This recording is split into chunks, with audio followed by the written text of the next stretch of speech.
Hello everyone, this is Lachlan, and welcome back to another video on the Great Builds YouTube channel. Today we're going to be taking a look at the next section of the mountain display for the LEGO City. So let's get right into it. Start off, you can see that there's water on this section of the mountain display, and I've decided that the source of the water is going to be coming from a spring, like a mountain spring area. And this is because most people would like to have like snow-covered mountains or even like a pond at the top of their mountains for water. But I realized that in my current size of the mountain and display, it wouldn't be logical to do that, but having a fresh flowing spring would make sense. So we have a spring that flows from the top of the mountain all the way through this curving river used with a whole bunch of light glue plates that are transparent and a whole bunch of different underlying plate in various colors to give some more detail. It flows over into some rapids over here that flows into a giant waterfall, which I had fun building. And that waterfall flows into a dark blue section of river that connects to the main river inside of the LEGO City, which I think is pretty cool. So, the other thing you'll have noticed is there's flowing water going down from here into these little stone structures here. And this is where I plan to build the hot springs in the future, but for the time being, these are going to be reservoirs until I build the hot springs, because I wanted the reservoir area to feel a little bit more complete with the water until I do get around to building said hot springs. So this is just a simple solution for now, and I like how it looks for the time being. In the actual mountains themselves, I've used some large and small rock pieces. The smaller of which rock pieces, you can actually find these at the Pick-a-Brick wall or the Pab wall at the LEGO store. And of course, I've used these because they really do decrease the cost of your overall mountain display, and that's the main goal with my LEGO City displays, to showcase ways that you can save money while building your own LEGO display without having to worry too much about how much it will cost you. So, this is one of those ways that you can do so.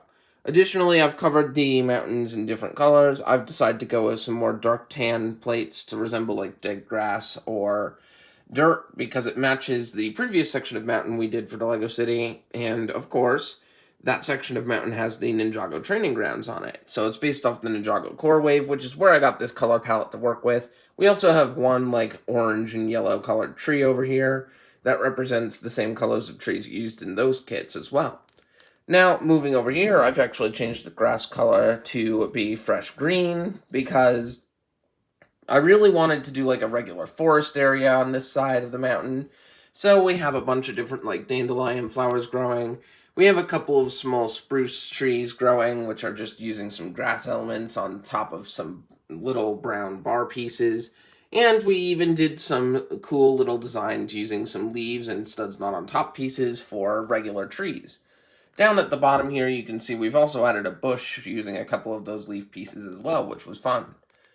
Now, one more thing I'd like to discuss is over here on this mountain, we've actually shifted the color back over to the sidewalk color of the LEGO City, and this is intentional. I wanted the city's suburban area to have like a sidewalk that goes straight up to the edge of the area where it transitions to the mountain, so this little section over here is to help connect it to the actual base. Additionally, we have the other side of the train tunnel, which we'll take a look at a little bit closer on the other side, but this side has all the detailing with these little masonry bricks poking out through it, and this one's much more visible than the other one in the previous section of the mountain display. Now I'm going to flip this entire display over so we can take a look at the supports, and then we'll wrap up this video. So here we are at the start of the back of the mountain display, and this is actually going to be something that we'll showcase in the next section of the mountain we're going to build as well, but I intend to do a small cave display somewhere in here as well, so that I can have some sort of creature hiding in a cave, which I thought would be pretty cool. Maybe I'll build like an oversized spider like they have in like the underworld of Ninjago, because that would be just plain fun to see in the bottom of a mountain. And I temporarily used some other pieces here, like snot bricks and random pieces in my collection, like that yellow piece. But those will be changed when I get to the interior of this cave later on. Of course, you won't be able to see this cave from the outside, so it really doesn't matter in the end game, but it would be nice to know it's there. Now, additionally, we can see that I've been using very similar support-styled pieces. Now, these are all very, very loosely put in because the entire mountain itself can really just hold on to the entire thing as is. But these supports are so that way, if the train is making a lot of ruckus as it goes through, then it won't actually knock over anything on the mountain. The mountain itself is built up with a ton of layered plates, so it's very strong and sturdy, and it probably won't go anywhere. But this is just another way to make use of the mountain. Now, on the other side of the train tunnel, here's another way to save on pieces. If you've got a bunch of these big panel pieces and not a lot of like regular 1x parts that you can use for building up walls, take the pieces that you're not going to see on a regular basis and keep those as inverted sides of the panels. And this makes it so you can build up things quicker without using as many pieces. And additionally, once again, I have my train driving through here because I wanted to make sure that it doesn't hit any of the other parts on the side of this area as it travels through, because that's my main goal with this. To make the train go through the mountain as it goes through, we'll make sure that it doesn't hit anything. This is just to make another fun part of the LEGO City to go through. But of course, you can also see that there's some gaps in the plates up here, and this is another way to save on parts if you want to. Because you really don't have to fill in all the gaps, you just have to fill in the gaps where it makes sense to have sturdy pieces in place. Now, with all that said, we're going to turn this back around and then wrap up this video. So, what are my overall thoughts on this particular section of the build? I'm pretty happy with this.